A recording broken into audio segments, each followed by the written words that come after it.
Welcome back to Michelle Little Things. So glad to see you here. It's a small, quick haul for the kitchen, y'all.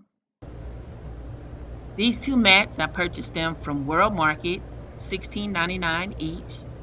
One in front of the sink, the other one in front of the stove, and they feel like clouds under my feet. These two hand towels came in a pack at $4.99 from Ollie's. And this is my unique stove cover that I made DIY'd last week in the video. Please go watch that video to enter the giveaway.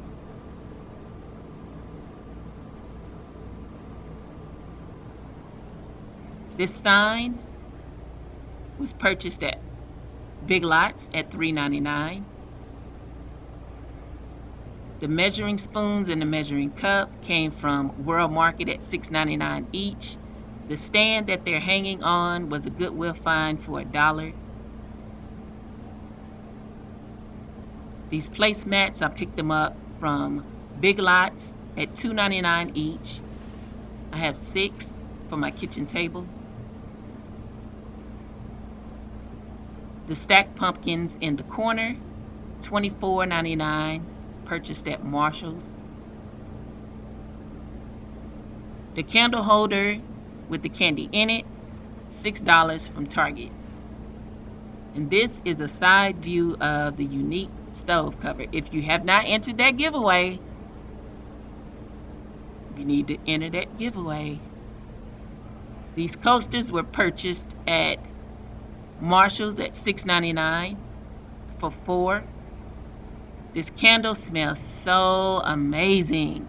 I picked it up from Hobby Lobby at $7.99. The spoon rest was $4.99 from World Market.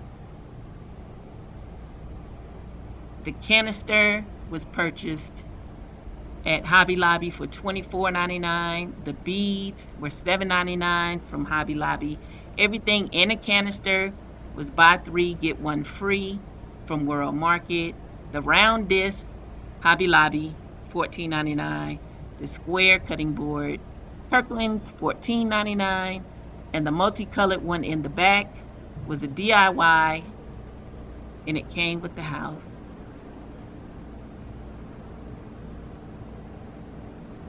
And I'll step back so that you can see the full kitchen. I absolutely love this. Thank you so much for watching my video. Please consider subscribing and click this last video that you see on the screen to enter the giveaway.